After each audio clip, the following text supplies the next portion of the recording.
And welcome back to Chicago Bulls Insider. Today, we're talking about the latest update around Josh Giddey and Jonathan Kuminga. And so before we go ahead and we jump into that, I first want to remind you to slam dunk on that subscribe button, just like Modest Mazelis slam dunks in games. And so in exchange for slamming on that subscribe button, I'm going to give you nothing but daily content around the Chicago Bulls. Make sure that you hit that like, you hit that subscribe, and you join the Chicago Bulls Insider family as we talk nothing but Chicago Bulls basketball. And so with that being said, let's go ahead and let's jump into it as we are talking about the latest around Josh Giddey and Jonathan Kuminga. And so we're going to be looking at two different reports. We're going to look at the one that came out today via Brett Siegel on ClutchPoints. And then we're going to take a look at a report that came out, I believe, over the weekend. This was from Jake L. Fisher in the Stein Line. And so let's go ahead and let's start with the first one, which came out today.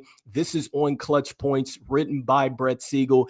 And this is a terrific piece because I think that Brett Siegel really goes into some details around these players. And I think he really throws some cold water on this whole notion of a sign and trade for Josh Giddey. And so let's go ahead. Let's jump into the first part because within this, once again, I think that we continue to see the constant around this Josh Giddey and Chicago Bulls situation. And that is that a lot of people do expect that this is going to end where Josh Giddey is going to remain with the Chicago Bulls. And so this is the first part here where he says that all indications point to Giddey and the Bulls finding common ground on a new agreement before the 25-26 NBA season.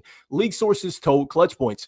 Last week, speculation from agents not involved in these negotiations suggested a 3-year deal in the $65 million to $70 million range, slightly more than the Bulls' $20 million AAV stance. So far, the Bulls have not budged on their starting price for Giddey, especially since they aren't discussing any sign and trade scenarios.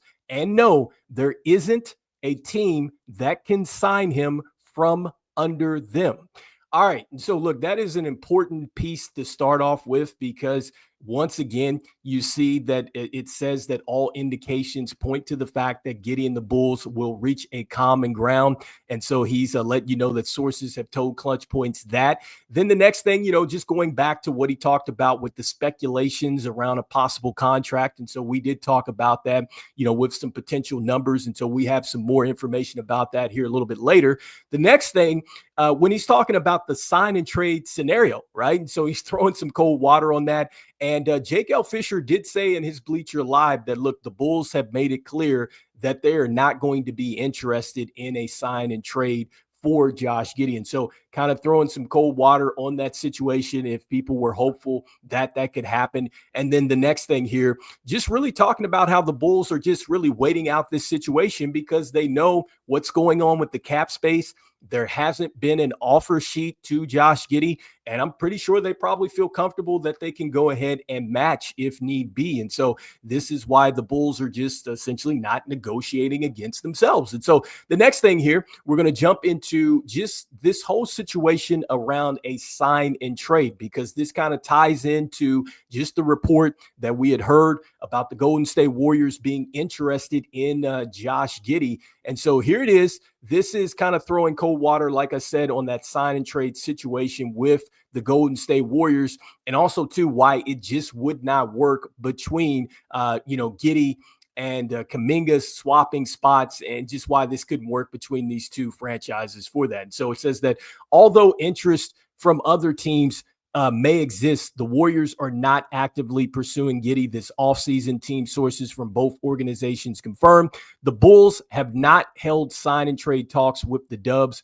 regarding Giddey and Kuminga, a scenario that would be very difficult for both teams to solve financially, aside from salary rules and restraints coming into play with a double sign and trade. This hypothetical scenario would also hard cap the Warriors. This would be a problem considering Golden State has made it clear they want to maintain financial flexibility. Both teams, more so the Warriors, would need to attach extra salary to a deal involving Giddey and Kuminga, which is why it's way too messy to even consider. All right, guys. And so we get a lot of information into that point from a financial standpoint. Number one, we see that this is something that the Warriors would not want to explore because they have the goal to maintain financial flexibility. Number two, he's saying hypothetically with this, the way the salary rules work and stuff like that, it just would be too messy to get something done. And so, just not even looking at the numbers, he mentions that they would need to get some extra cash here. And so that means that you would have to jump through some hoops to get it done. And then, the next thing at the top where he says that, look, team sources from both organizations have confirmed that, yes, there may be some interest. The Warriors are not actively pursuing Giddey. And so that just pretty much throws the cold water here on that scenario. And before this actual section in the article, he does reiterate that the Bulls have definitely had some interest in Jonathan Kuminga before. He says that although it was known that the Bulls held a level of interest in Kuminga, it became clear that the organization would not make a move for the Warriors forward, with Giddey remaining a restricted free agent. The idea of Chicago revisiting interest in Kuminga and pursuing him before the 25-26 season is considered a long shot at this point. And then he said, you never say never, though crazier things have happened in this league. And so that just lets you know that, look, the Bulls have definitely had some interest in Jonathan Kuminga. And so this is really no new news there. We've heard that, but the Bulls just actively, just haven't got anything done. And it just lets you know that any deal that would have gotten done, it wasn't going to ever include Josh Giddey. And so lastly, kind of tying this thing together, and this is the end of really the clutch points part that I wanted to bring up, but it says that with a gap remaining between Giddey and the Bulls in contract negotiations, a narrative surrounding the Warriors' interest or that of another team could help resolve things quicker. When asking around over the weekend and trying to connect the dots between the Bulls and the Warriors, front office, personnel, and rival agents all came to the same conclusion. This is a means of Giddey's side trying to increase the price one last time rather than there being legitimate movement on something outside of Chicago. The Bulls are not trading Giddey whatsoever, and they want him back. All right. So look, reiterating that the Bulls want to keep Giddey, number one. Number two, it looks like that he is just saying that this maybe is more of just kind of a leverage play here in trying to get the price up one last time. And so he says that right there. And so find it very interesting because like I said, man, that noise kind of came out of nowhere. We had not heard any teams really being interested in Josh Giddey. And so I think it was quite a shocker really around everybody that, there was this type of interest like that. But again, this is a great read. He does go into some more detail around Jonathan Kuminga as well. And in fact, one of the lines out of the Jonathan Kuminga part that he puts is that swapping Kuminga for Giddey is not a realistic path, for the Warriors at this time. When asking a team source, if the Giddey Kuminga rumors were something or nothing, the message was simple: nothing. So that he says that in the Kuminga part. So if you guys want to go take a look at that, make sure that you head over to ClutchPoints. And so that brings me to the last point here in talking about something that was said in the Stein Line. And so the Stein Line is behind a paid wall. If you want to read about just some thoughts as to what was said there, you guys can head over to Bleacher Nation here. And this is Elias Schuster that writes about this. And so a great piece talking about what was mentioned in the Stein Line. And so just focusing on the line that was mentioned here. And so says that league sources say that the Bulls made an offer of $80 million over 4 years to restricted free agent Josh Giddey when the offseason commenced on June 30th. Giddey, of course, is seeking an annual salary in the $30 million range. Chicago has been anchored in at the $20 million range in annual value ever since its original offer.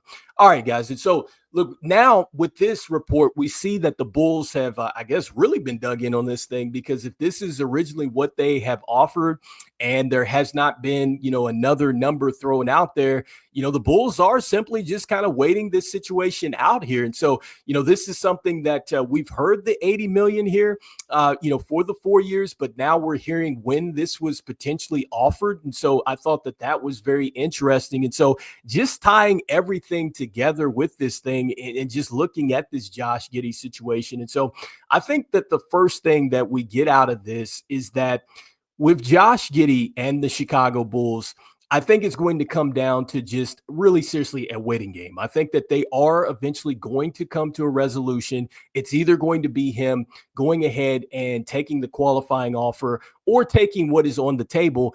And out of all the restricted free agents out there, Josh Giddey, if those reports are true, I believe he's been offered the most at that 4 years for $80 million. And so the question is, will the Bulls be willing to come off that number even more? Like, is there a situation where they're willing to offer him maybe the same amount of years, but maybe make it 25? And so is that a situation where they're willing to go and make this $100 million deal? That is where it becomes very interesting with perhaps what this thing could turn out to be.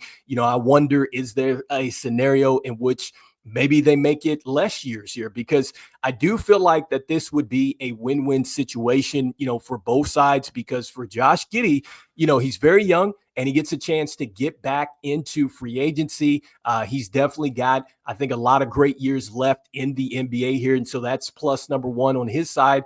And number two, I think for the Bulls, if they go with, the least amount of years here on a deal, it simply means that they have a chance to pivot here. And I think that the Bulls really have to ask themselves what they want to do. I think that, a lot is going to be determined as they go ahead and figure out this restricted free agency situation with Josh Giddey. And I think it's going to become a lot more clear once they decide what they want to do with Kobe White and Ayo Dosunmu. Those I think are some of the more, I guess, enticing in expiring contracts, and these guys are definitely significant pieces here, to I think what the Chicago Bulls want to do. And so these are the updates here.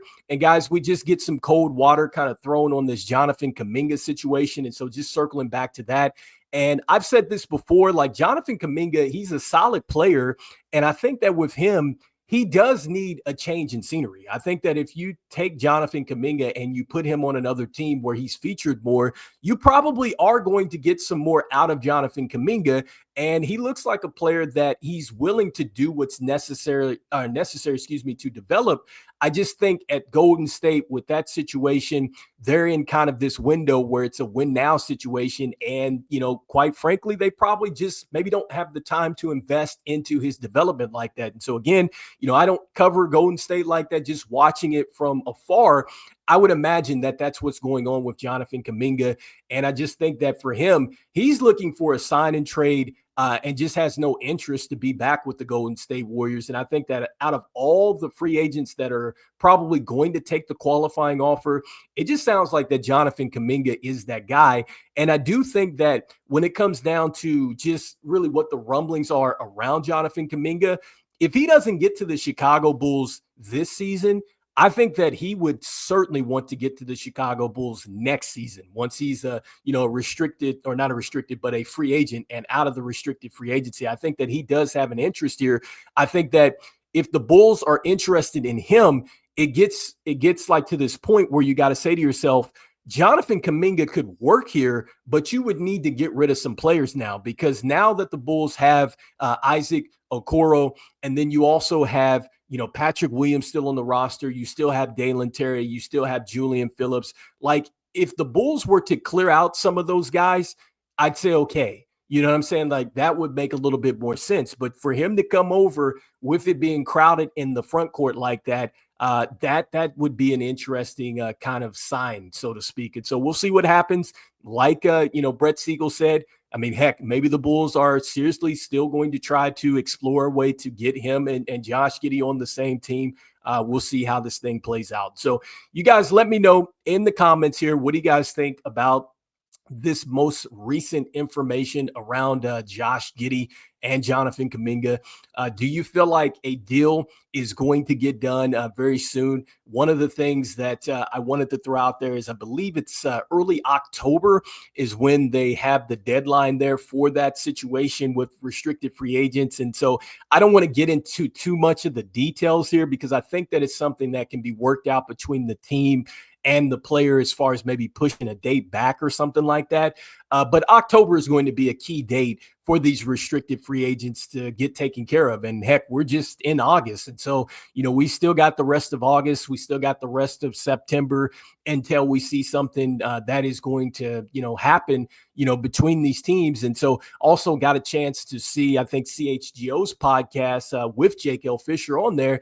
And he was talking about, look, as teams get a little bit closer to things kind of ramping up, as players are back in the building or whatnot, teams get a chance to really take a look and assess their roster. You're probably going to start to maybe see some movement that way. And so that is something to note too as well, which absolutely is true. I think as you move closer to the season, teams are going to be looking at their situation. Hopefully, nothing happens to players, getting injured or something like that in the workout. But yeah, absolutely. That is certainly going to cause some movement for these teams. And so we'll see. And we'll definitely be reporting as we hear something here around what is going on with Josh Giddey. And I think ultimately speaking here, AK and the Bulls just kind of waiting things out and not bidding against themselves like they have done before with past restricted free agents. And so you guys let me know in the comments what you guys are thinking here with Josh Giddey and Jonathan Kuminga.